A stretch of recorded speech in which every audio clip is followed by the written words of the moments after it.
I'm Gentleman Josh Hill. I'm Aaron Jeffrey. I'm Johnson Jazz Busiest. I'm Mike Malott. I'm Raffian Stock. Tune into the Donttap Donttap Podcast. Donttap Podcast. John Jones. Follow me on Twitter. Hey, I'm UFC President Dana White, and you're in the ring with Callum McGregor. Donttap Podcast. We are back. Oh my God, UFC 300. The night that was the Max Holloway. Oh my, there's so many other moments, but we know that is the one that is on every Instagram. There's a little bit of Chama, but for the most part, it's Max Holloway.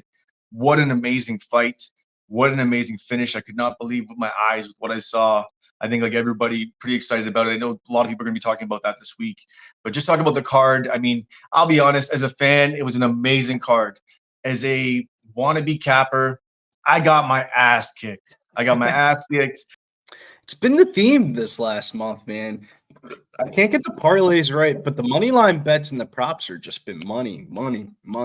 And it's just that little coveted parlay shitter. Jalen Turner pulled off the stun of the night for me there. Knocked him out in the first round. Could have easily got on top and ground and pounded him out, but then ends up turned away, tries to pull off the good old Sugar Sean O'Malley move. And it's not successful. Ended up having to get on a Moicano live line to make back a little bit of money. But everything else was money in the bank. Told you Kayla fucking Harrison was the real fucking deal. There's levels to the grappling. She looked everything as advertised. Yuri Prokoshka in the prelim main event. That was a great prop to hit. That was a great little way to roll into the main card. Bo Nickel looked like he was doing a service for the bookies there. He could have got it. He definitely could have got him out over. He did a service for himself. He dragged that shit over. Yeah, he dragged the shit over for the bookies. The bookies asked him, can you perform a stunt for us? And the stunt was the over. They made their money on that fight, yep. And then I think the main event is another proven fact in MMA. Alex Pereira was one of the best professional kickboxers in history before he signed to the UFC. Secondly, you can't talk shit at the fucking weigh-ins, man. Whenever somebody talks shit at the press conference or the weigh-ins or tries to do the disrespectful thing, they end up getting fucked up, man. Unless it's like and not even Conor McGregor got fucked up. So like I've seen it all. That was my little review of the UFC 300. Yeah, I just like to honestly myself move completely on. Got my ass kicked. It was amazing to watch. Great to see Max Holloway get his shine. Great to see all the reaction videos and even seeing Volk. It actually gives Volk a little glimmer because if Max Holloway has value, then Volk gets value baked into it because he's the only guy to dominate Holloway. So as soon as Holloway becomes any more valuable and maybe even gets a championship under his belt, whatever it is, I know he has the BMF, but it gives Volk a little bit of a glimmer of hope as well too. So I like it. Definitely a good night for the UFC. One of the best nights ever. I wouldn't say it was the best UFC card ever. Everybody's saying that, but it was definitely solid. So, all right, let's jump into this PFL card. That is where the money was made. You saw the reel. Now that reel was not to suggest that was a play I put out. I did not put that play out. I did not say I put the play out, but it was just the only I put out. I played a parlay live. We hit a good shot when Pitbull dropped Clay Collard. The line just jumped. I hit Clay Collard right then. He gets back up because he was going to. And I don't know what it is with DraftKings, and they're just leaving the lines wide open. If they do that again for this PFL card coming up, I would definitely everybody be on that and be watching that for some fights. There may be some value. But I think it was actually minus 150 I got Clay Collard at because he was sort of dominating, then he just got caught a couple times and then just went and took that fight right over. What's typical that? Clay Collard. I said typical Clay Collard. He always gets like dropped. I remember the first fight of last season. He was fighting the young Chinese kid, and he kept on throwing leg kicks at him to the point where he like dropped from leg kicks, and he was like, "Oh shit!" He got back up and just started pouring it on. But nice little live line. I'm not able to get the live lines on the PFL card, so it's more of attacking money lines on the prelims, and then on the main card, really try to dial it in on the props. Yeah, so the parlay was Rabadonov money line. Then it was Shoeface by submission. Then we had Wilkinson and Breeze not to go the distance, and then Impa KO, and then hit Impa KO by itself as well too at plus 350 is two on FanDuel, which was a great line. So yeah, man, just absolutely awesome. great PFL card. I think you and I need to attack the PFL every time the PFL comes up this season. Anytime you can. I know you're sharp at the PFL. There's spots where guys need to finish fights. They want to get the points, and we got to expose those spots, and that's what I want to do today. So let's actually just get talking right away. I want you to take the lead a little bit here. What is your first spot, or what is the first spot you want to talk about? And then we're going to work out and figure out maybe a dog that we want to put together, a parlay put together, and then maybe some props as well too, as they will come out later in the week. Yeah, I got a couple of sections. PFL is always a unique format because you never know what the fuck the fight's going to be until the day of the weigh-ins, and they do the broadcast TV show thing with the boys down there. But Braden Loughnane is going to be the first leg of the parlay. It felt like Loughnane was kind of suffering from the fatigue of what is the PFL format. I mean, he went to the final in 2021, fought 3 times that year, and then 2022 season he fought 4 times. First 3 fights were all decisions, and then the championship fight was a late round knockout from Bubba Jenkins. And then 2023 was a rematch versus Moraes, and then he ended up getting knocked out by Pinedo. But in the PFL season format, I usually like to really attack a fighter when it's their first fight. That's usually when they're going to look their best in the season, more because of the time off and then a full 9-week camp going into a season. That should help out Loughnane in this matchup versus Pedro Cavallo, who's definitely fought the who's who in Bellator, but as long as Brandon Loughnane is able to defend the takedowns, I think he should be able to put up enough volume to win a decision if it goes there. And I think he's able to get even a late KO TKO. We'll probably have props on for that one, and I'll definitely be betting the Loughnane round 2 or 3 knockout prop. It's actually a great point on that fight because it is the PFL season. It's so rigorous. It's actually a good way to attack it where you can bring your expertise even from other sports in. When you're looking at the NBA season, how long and grueling it can be. When you're looking at even the NFL season with how impactful game to game can be. And you got to look at the guys that where are they sort of lagging, where are they burning out, and trying to catch them early. Some guys early in the season, you're getting triple doubles nonstop all season. Like at the beginning of that season in the NBA, they're just constantly active. So yeah, definitely with that. Brendan Loughnane, obviously as a piece, I think that, the value, he's pretty wide right now, but it's sort of a base to a parlay. I'm with it. Okay. The second person I was looking at was Mirzad Ramanazov. He's been one of the new introductories into the welterweight class here. He's coming over from one championship. It's a pretty square take. Will the Dagestanian be able to get takedowns and control the fight? Ramazan should have the strength advantage coming down from the middleweight class at one championship. He fought at 185. We've seen Starpoli's UFC run has been basically very disappointing. It was losses to Saliakov, Means, Delitse, and Pickett. He's fought a low level of competition in Aries FC, even though that's a good promotion. But his last fight, he did look good in the PFL Europe 3. He was a big favorite in that one. But that was a catchweight fight. I don't think he's going to be able to defend the offense coming his way. I think Rabazan was one of the bigger signings made by the PFL for the season that wasn't really Bellator affiliated. This is more than a winnable fight for him. I think he's going to probably get it done inside the distance, but I don't think we're going to be able to get props on it unless you're on like certain books. So I'm going to use him more as a money line parlay piece. Hopefully the fight doesn't get pulled at weigh-ins. Yeah, I'm not even opposed to looking at him as a parlay piece. I think he sort of dominates in that fight. As far as Staropoli, he hasn't sort of strung it together in some of his fights. He looks like he sort of fades out. And I think that the pressure and the dominant sort of grappling, wrestling, even power coming forward and pressure in his face is going to be an issue for him. So now, if we look at a fight that is interesting because the line has moved quite drastically yesterday on, I'm looking at Bet Online. It's one of the few books that has a line of it already. But if we look at it, first and foremost, we have Adam Borix coming up against Enrique Barzola. So Barzola came in at a plus 190 dog. And I think a lot of people looked at the idea that he will probably press us to a decision with some wrestling and grinding on the cage and make this really, really greasy. So some money came in on him, and now the line is actually flipped, and we have Barzola at minus 120. So I don't know. I just sort of wanted to see what you thought about this. I know it sort of could be a greasy fight. Borix, pretty solid as far as his strength of schedule, his full well-rounded set, pretty explosive fighter, presses you with some pressure, but then some explosive movements, able to finish you in a moment. Also strong grappling as well too. But Barzola could be sort of maybe snuffed out a little bit by him, or sort of smothered out by, Barzola could potentially actually smother out Borix. So I think that's why the line moved. What's your thoughts on this one? Do you think there's any value you could find in Borix at the line flipping? What do you think? I think the biggest thing that I kind of want to see is the weigh-ins for this one. PFL doesn't have a bantamweight division. Enrique Barzola fought basically his whole entire Bellator career at bantamweight. Now he's moving up to 145. Is that same type of style going to be able to work against a bigger Adam Borix is a pretty big 145er. So I don't know if he's going to be able to do the same exact things that he was able to do in his bantamweight fights, because a lot of his bantamweight fights, it was kind of he'll get into a bad spot, kind of strength his way out of some positions, or get up from a takedown or something like that. I think he should be. It's a fight that I think that goes 15 minutes. So I understand why people are betting the dog shot at Barzola, but I actually think Adam Borix is able probably to even.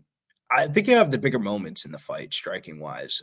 I don't think he might knock him out, but I think he'll have the bigger moments in the fight. So I got to kind of lean towards Adam Borix, but it's not something I feel too strong about. Definitely a low confidence level fight. I haven't really seen Enrique Barzola fight at 145, so I kind of don't know what to expect. It is a fight where if you feel Borix is aside, then the value is there now, because, or at least a little bit more there now, because the striking, he should have the advantage and be able to land and, like you're saying, have the bigger moments. Just whether or not he can keep Barzola off him. Barzola is a very strong wrestler, so definitely an interesting one there. The other one that I was looking at, we're going to talk about it right now. I think that this is a little bit of a buy low based on the matchup for Bubba Jenkins. I just think that for him to lose to, the guy who ends up going out and winning the PFL championship, the guy who, anybody can get caught with a KO strike, right? So anybody can be caught with the hands and have a bad night. And the reality is, I don't think that one loss erases who Bubba Jenkins is. A very, very solid wrestler. And I think that for Kai Kamaka, a guy who's found his way out of fights, even where he could even dominate at points with the striking, I think. The problem is he sort of finds his way out of fights. It sort of ends up being, he's had some split decisions, some very close fights, and even was winning fights and sort of let the other, like he gets into sort of a kickboxing match, but never really overly commits at any time. And then gets outpointed by a big moment or a takedown, right? So I just think that this could be like a Pierce fight. I know that's a little bit of time ago, but I think that we're going to see Bubba Jenkins probably take him down and ragdoll him multiple times. And the only thing that's going to maybe have me sprinkle the sub is because it's in the regular season, and Bubba Jenkins is going to he's going to want those points. I like him by decision in most of his fights, but I don't know. I think regular season at this point, it's early. You might want to get out early and try to get some points. I want to know your take on that. I just think that this is a little bit buy low for Bubba Jenkins. I think the matchup's there. Kai Kamaka, takedown defense isn't all that great. Pierce took him down 5 times. I know it's 2020. I get it. It's almost 4 years ago. But man, I just think that Kai Kamaka is a guy who finds his way out of fights, and Jenkins is a guy who tries to grind his way through fights until he can't.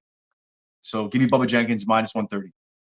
Yeah, when I saw the Bet Online odds for this fight, I was actually pretty shocked that they had Bubba Jenkins this cheaply of a price tag.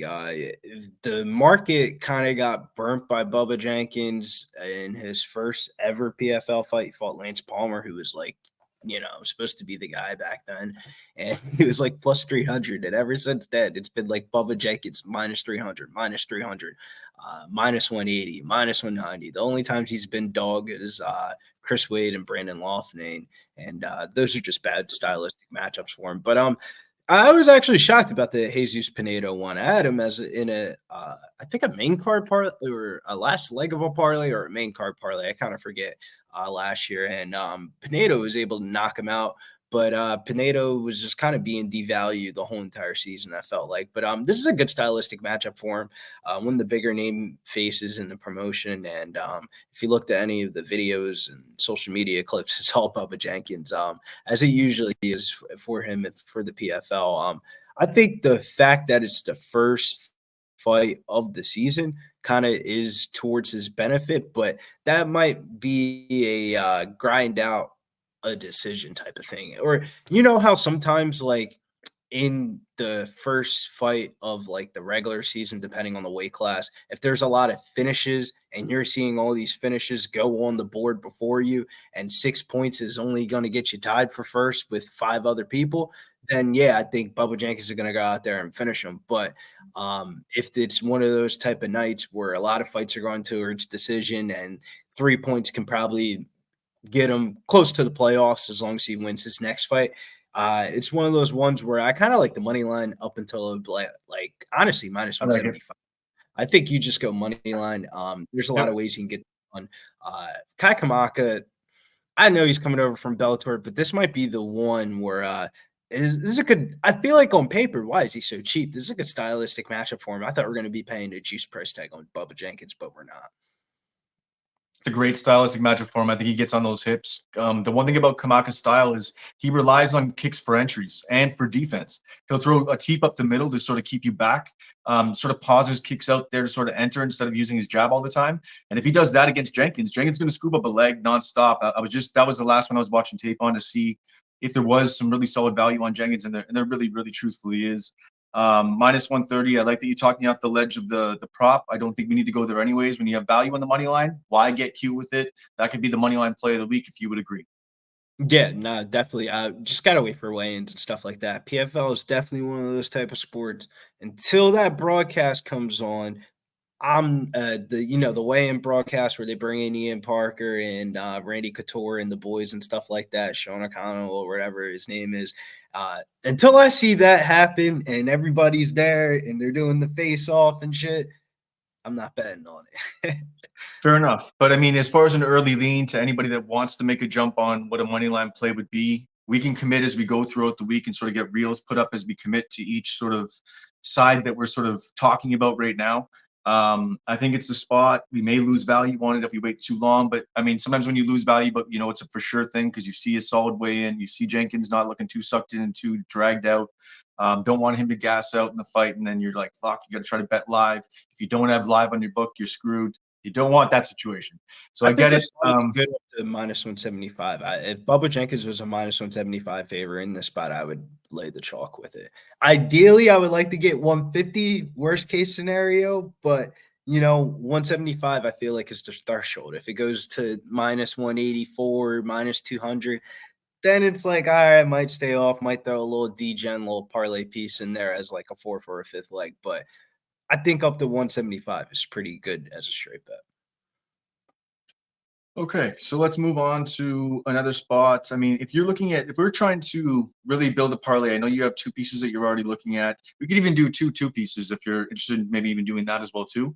What are some other spots on the card that you want to talk about? It seems like this type of card, with the way that the pricing is, you're going to need a 3-leg to get to the window with. I don't think a 2-leg is going to be able to do justice. You can't even pull off the 2-leg minus 200. I think you're going to need 3 fighters to complete a parlay on this card.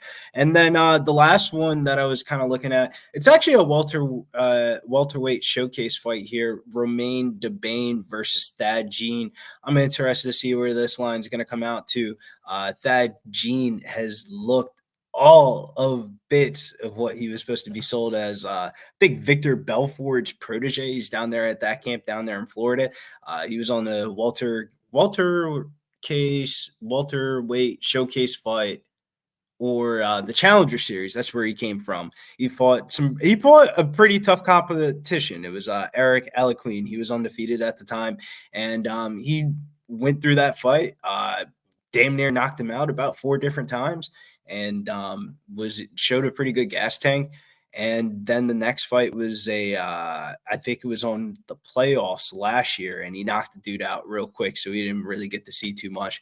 But Romain Debane, he's been kind of on a roll himself. I'm not going to deny. He's fought that dude in Octagon, whatever that promotion's called overseas, Octagon. He fought Penez, the dude that fought Cedric Dumas on the Challenger Series, and that was a fight where he was a big underdog in, and he went out there and kind of did something way different than I usually seen on the tape, and he went out there and wrestled.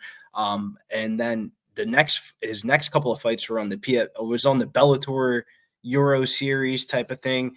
And he was a big dog against a Paris kid, beat him at like plus 300, ended up knocking him out in the second round. And then his next fight, he was a slight dog at plus 130. And that was basically a pick 'em fight. Went out there and starts to do probably one of the highlights of the Bellator season last year, one of the best knockouts. But I don't like the stylistic matchup for him in this one.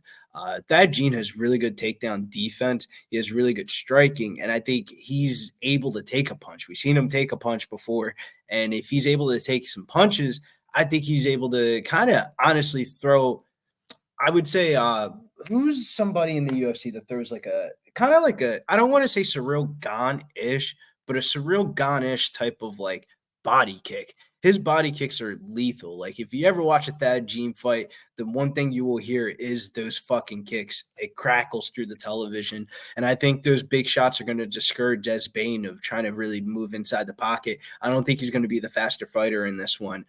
Thad Jean is just pure athleticism, pure muscle. And I think this is a showcase fight for a reason. I think he's probably going to make his way maybe inside the season. You never know. Like Impa Kasaga and I went from the Challenger Series to championship fight in a matter of like a year. The promotion's pretty high on Thad Jean. The MMA world is pretty high on Thad Jean. That he's a great prospect. I'm interested to see what the line is going to be. It's probably going to be like somewhere minus 175, minus 200. And then the other one you could kind of put in there is Timur Kozuriev versus Brett Johns. I don't know what to really expect for this one. Brett Johns has been a guy that I bet on, but he usually gets a good stylistic matchup. The things that Brett Johns likes to do, I don't think he's going to be able to do against Timur Kozuriev. But I also think it could be a greasier fight for Timur Kozuriev than what the intended line is. What are your thoughts on that one? Okay, let's see what the line. What's the line currently at right now for Kozuriev? Minus 230, which I think is a generous line. Like it's parlayable. It's just I think that fight is one of those type of fights, kind of like the Ghazi fight last week, where like, all right, the Ghazi fight might be close, but it's close where I think he wins the fight, but he might drop a round. It's not one I would bet like a minus 3.5 or we're talking like UFC, but I think he wins the fight. It's one of those ones where you still feel comfortable that he wins the decision, but he might give up moments and potentially lose a round. But those are the odd ones when you're capping, man. You're like, so I'm telling you I'm confident in the fact that he wins, but he may drop around, and you're like, what? This is not I call it a cigar. Like this is not a cigar where we're just going to be sitting back. What we could do, we'll build a three-legger. As we're talking, like you're talking about pieces you want to put together, and that's fine. We will find a solid three-legger. I think we'll do that. I think that's the best way, like you're saying. We'll do a solid three-legger at the end, and we'll use some of these pieces as we roll. But I mean, I even like the Thad Jean. I think hopefully we can even get a line maybe on its own, or maybe even look for a prop. Because I think it's a sharp play. I think a lot of people are going to be looking for a way to attack that fight, maybe not have a full angle on that one yet. So when did you say that fight dropped? Last night. It got added as a welterweight showcase fight, so it's probably the first fight of the night. More than likely, I would be shocked they never put showcase fights unless it's like Ali's son or fucking Kayla Harrison. And now if you look at even if you look at the Braga fight, Braga and Gonzalez, a lot of people are going to be more money's going to be pouring in on Braga. I don't know if Gonzalez is like going to be the guy that's going to be able to stop him. Gonzalez really loses when he gets taken down. That's really the biggest thing for him in the Bellator cage. So that's been sort of his Achilles heel. He gets taken down. He does fight back to his feet, but he loses decisions that way for the most part. But going up against a guy like Braga just marches forward. His style is almost even like the way Poatan walks to the cage. He'll actually march you down inside the cage like this at points, and he lands big volume. I know he is coming off I don't know if it's a potential injury that did happen. I know his father, unfortunately, was murdered last year, and that's where or not even last year, not too long ago, and he was pulled out of the fights in the Bellator. Wow.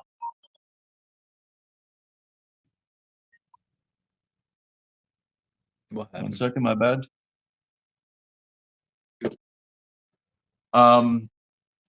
Where am I?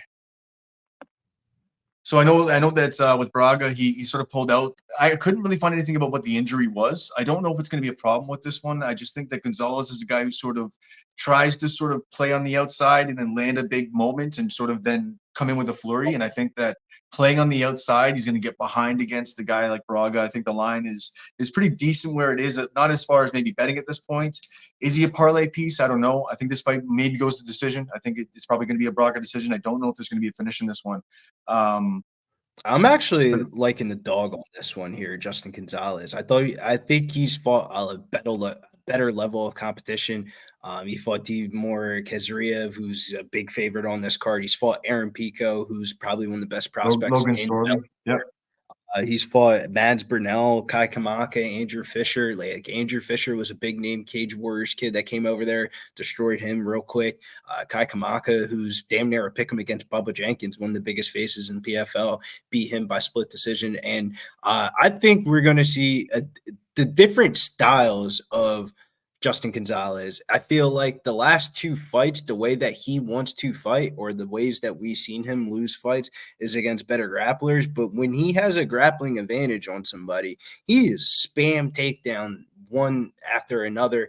And Gabriel Alves, I don't think his takedown defense is that good. He's been taken down to the ground multiple times by Chris Wade in that one fight. Chris Wade literally just spammed takedowns the whole entire fight, and Cage clinched him the whole entire fight. I would say I don't like the stylistic matchup for Gabriel Braga. I actually think Justin Gonzalez is probably one of the dogs on the main card that I'm really eyeing up on, because the Gochi Yuramuchi line versus Neiman Gracie, I kind of don't want to attack the rematch. I think Gochi is probably going to win the fight. I just don't like the price tag. And Gabriel Braga, I think that he could be the parlay shitter on the main card. I actually like the dog there, Justin Gonzalez. I think he's going to wrestle him, maybe get a submission. See, I still like Braga, but I see what you're saying about the styles, and I shouldn't fade. I'm almost fading myself because stylistic matchups, when you have a guy who's Muay Thai who plots forward against a guy who can get takedowns, because you do have Gonzalez, who was maybe the more well-rounded fighter versus the guy who's more volatile striker. So yeah, I mean, you're talking me off. I wasn't really going to making any point rather than the fact that it was minus 130. Now it's minus 230. I was still decent with it, but not as a parlay piece. I think that, like, in my opinion, I think Braga wins and has the bigger moments. But I see where it could be greasy, and you are sort of talking me into the fact that I'm not going to even try to find out any kind of a way to look at this fight. Maybe just enjoy it, and or maybe even tail you later in the week, depending on how weigh-ins do look and see how they match up. I think it's a lazy cap by the bookies here. I feel like Justin Gonzalez has been a big dog his last 2 to 3 fights, and they're just running out a line. Like, you know what I'm saying? Well, it was minus 130. It was minus 130. He opened as at Bet Online at minus 130, and now it's moved. So the market's moved it. Everybody on Bet Online that's actually hit the line is moved. So it's now to minus 230. I mean, I think the line is I would probably line Gabriel Braga as a minus 150 favor in this matchup if I had to line it. Yeah. I think there's value on Justin Gonzalez. If we get plus 200, he looks good at weigh-ins. It's not saying something I'm running to the window with, but it's definitely one of the dog picks that I like on the card. So parlay piece I actually liked was not a side, but more a line I know that's going to come out that just feels like it's going to happen. Some kind of inside the distance for the main events, whether it's even fight ends by KO, could end by submission, but it likely is going to end by KO. Molotov against Korashkev. Both guys are just strikers that are just, I mean, Korashkev has obviously the more vetted striking, I would say, more of the technical striking that way, has the grappling, well-rounded set. Molotov has the power to press back and just land and knock you out with a big KO. I just think one of the guys is going to land and someone's going to sleep. I think that fight ends inside of the distance. Even saying the fight doesn't go when the line drops right before the fight and parlaying that with 2 other people, I think is a solid piece. But want to know what you thought about that. It could even be a late parlay that we throw up. It doesn't have to be the main parlay, or it could be a 2-piece that we put together late, whatever it might be. But what do you think about the main event? How do you think about how they match up right now? Molotov you could get him for what, minus 165, and Korashkev for plus 135.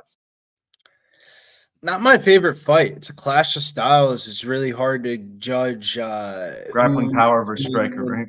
It's like Korashev has the better level of competition, but does he really, though? Because the way Umalatov has fought in his last couple of fights, he's been fighting with the OV in the back of his name. Usually, you think of a Magomed Umalatov fight, it's usually him showing his dynamic striking and power, but his last 2 fights, he's been wrestling like a motherfucker. And I don't know what he's going to do. So with that being said, when I kind of don't know exactly what I'm getting from a fighter, and that's not saying a negative towards Umalatov at all. It's just I don't know what I'm going to see as a He sports. could drag it over or drag the fight out. He could start wrestling. Does he go daggy style? Does he start striking? I don't fucking know what to expect in this event. In the main events, I feel like in PFL, it kind of reminds me of a little bit of the Ante Deleuze versus the Fedor kid. It was like I was kind of leaning towards I don't want to bet the fight because I think the favorite has the resume's not there, but I think what I see on tape is there. But the dog does have the better resume.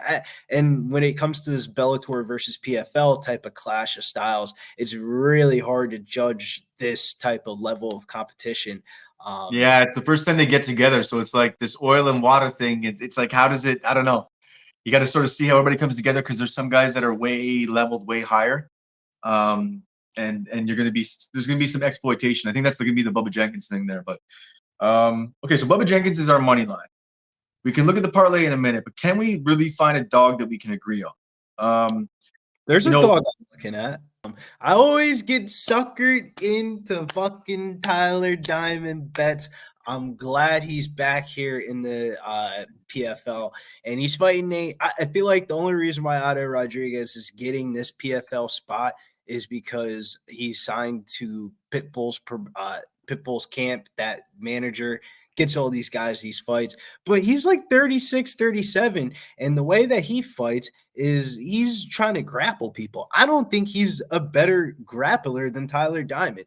Granted, do I know exactly what I'm going to see from Tyler Diamond because of the layoff and stuff like that? No, but the last 2 times I saw Tyler Diamond fight, those are 2 of the hardest. I bet you if Brandon Loughnane is a minus 500 on this card, he went Taylor Nuth took off into a decision, and granted, he got his ass beat, but he showed a lot of grit and toughness in that one. The one before that, he fought Mobid Kubialov, and Mobid Kubialov would be a minus fucking 700 favorite if he won the fight in this season at 145. I feel like Tyler Diamond's being disrespected by the market, and the value is on Tyler Diamond to being a better wrestler. The market's catching up. The market's catching up. You're like 100% right. He opened as a plus 300 underdog. And sharp money came in and he was a minus 115, pretty much pick him at that point.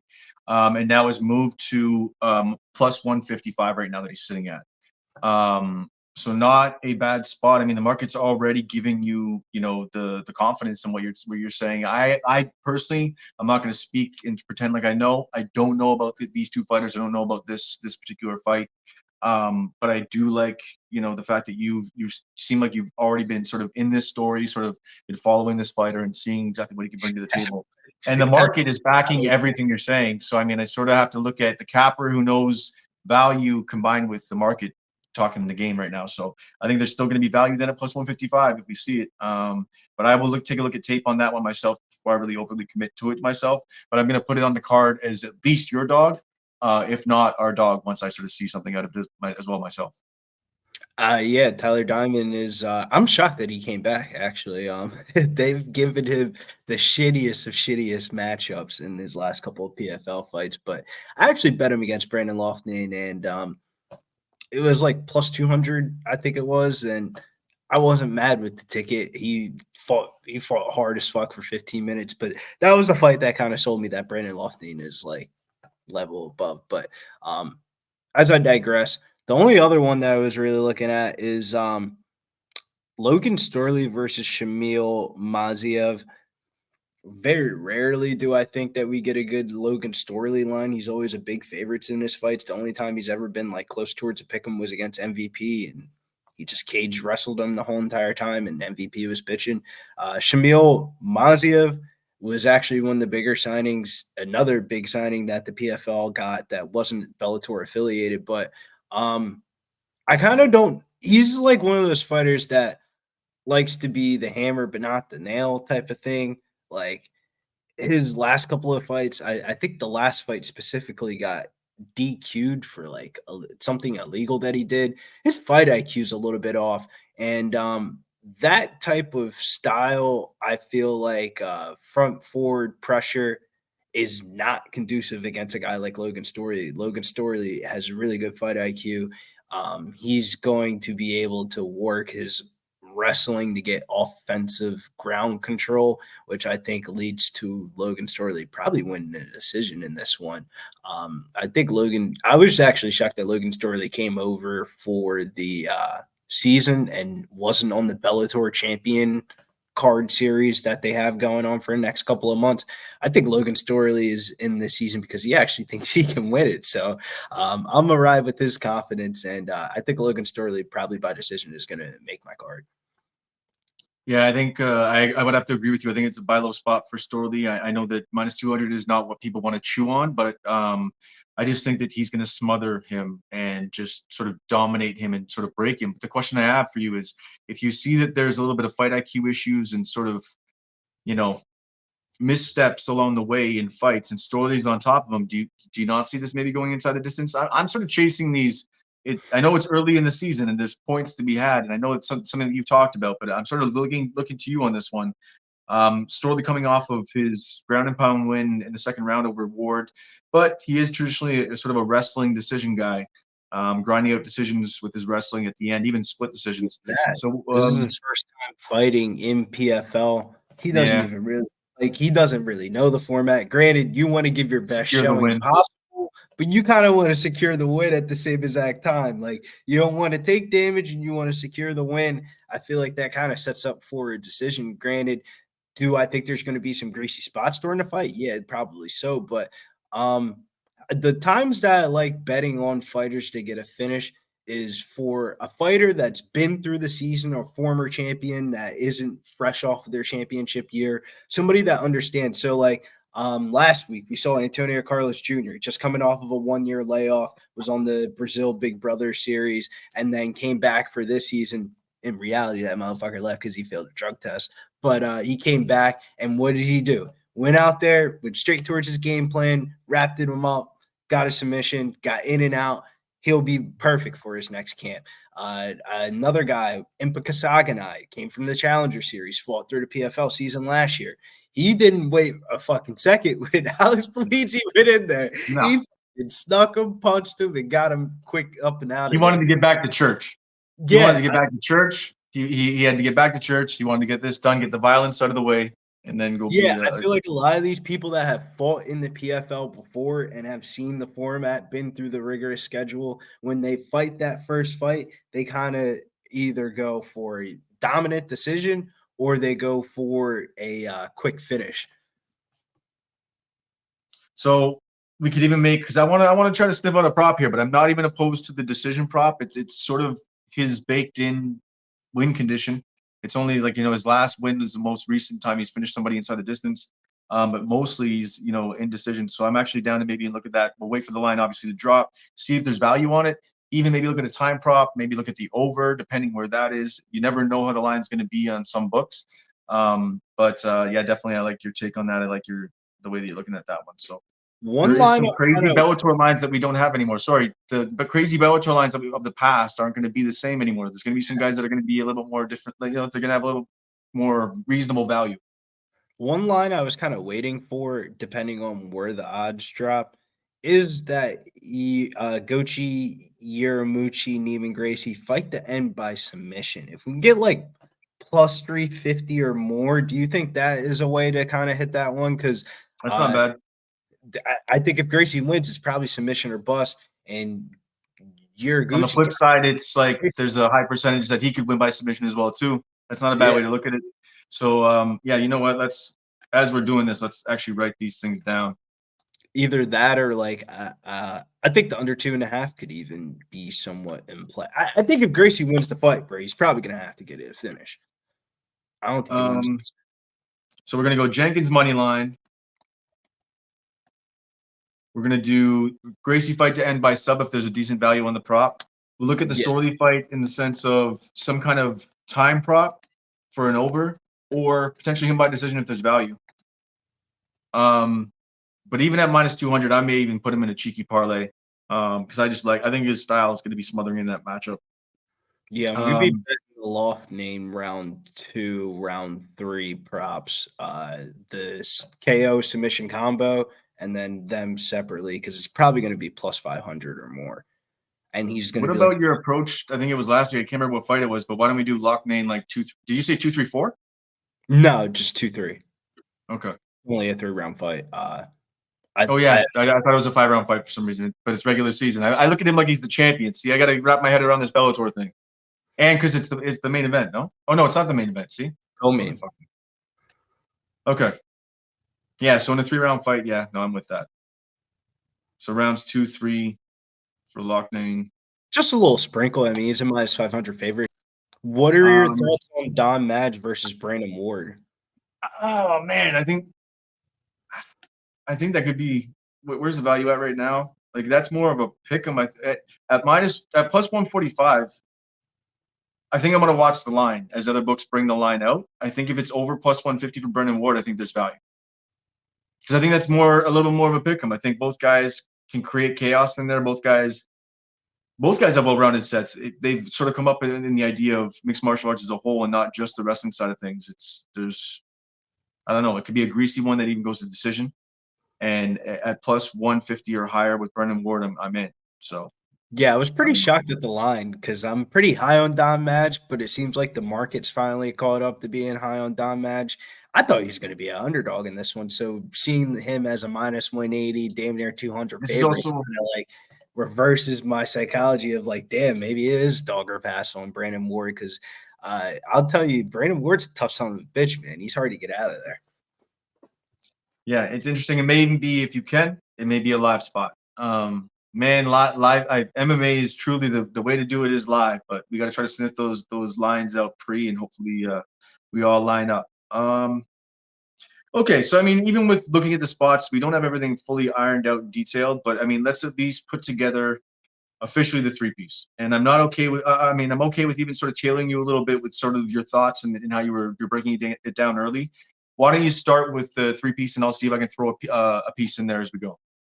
Well, I would imagine this 3-leg parlay is going to be even odds once the Thad Gene line comes out. But Brandon Loughnane, Muradov for Zamanov, and Thad Gene probably like even odds.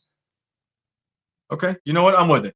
When it drops, I'll put together a reel for that, and I think I'll go with it. I'm going to sort of tail you on the Thad Gene.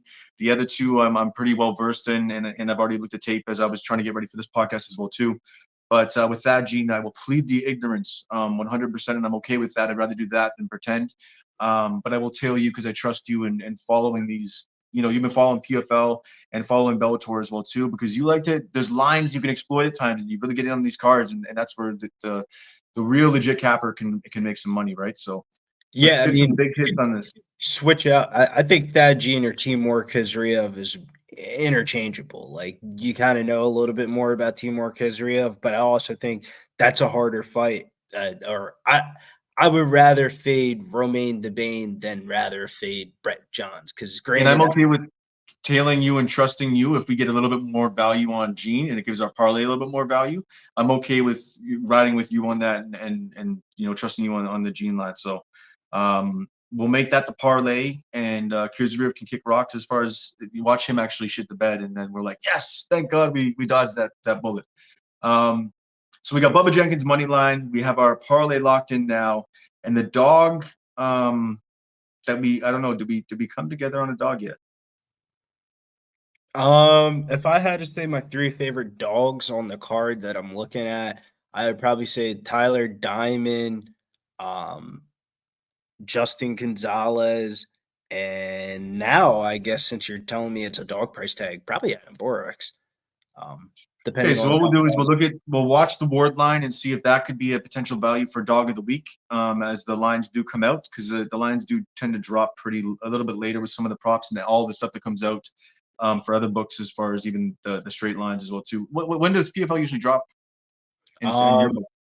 I would say Friday, like after weigh. It's like it comes like, the money lines will come up on Thursday, but then once the weigh-ins happen, all the props come up on FanDuel by like Friday morning, midnight, around like 2 a.m., 3 a.m., like when they switch it off for the next day and they're adding like baseball shit to it and stuff like that. So if I really wanted to, I could download Betway and put money on the account and probably grab like a crazy line. But I don't like their the processing handling services. I shouldn't have to wait no longer than 30 minutes to get my money if I'm betting on something. I feel like nowadays, like FanDuel, Bet365, ESPN Bet, like DraftKings. I don't bet on DraftKings, but I've heard good things. BetMGM. That shit hits your account by the time you fucking go upstairs and go to the bathroom or something. True. It's true. And with the Tyler Diamond one, I think what I'm going to do is my homework, and then I may actually back you on that one. We may even throw out 2 dogs, 2 moderate dogs for the week, depending on where the board line goes. And Tyler Diamond is someone we might back as well. Yeah, I always get suckered into Tyler Diamond bets. It's a ROI bet over the years. I've lost the last couple, but I'm going. Actually, no, I didn't bet him against Mulvet. I bet Mulvet in that one, but I'm going back to the well. He's last time I bet him, I think I was like fucking 3-4 years ago. Like he's coming off of a long layoff. That's the only thing that scares me. I just got to make sure he looks good at the weigh-ins. But Otto Rodriguez ain't no young chicken himself. All right, I think we'll leave it there, brother. We've hashed out quite a bit. I think even though we didn't iron out some things, we were able to at least hash it out and talk, and I was able to get some stuff out of you as far as some spots to look at. Some people might not know about that, Gene, or even Tyler Diamond on the comeback and the value that's there. We have our parlay, and Bubba Jenkins, I think, is the most valuable thing here. I think him at Moneyline is one of the best spots of the week, in my opinion. I think the matchup makes fights. Kakamaka is going to be on his back. Yeah, I think Bubba Jenkins is best bet of the card. Okay, Donttap Podcast for Billy Briz of Pub Sports Radio. I'm Cal McGregor. Tune into the Donttap Podcast.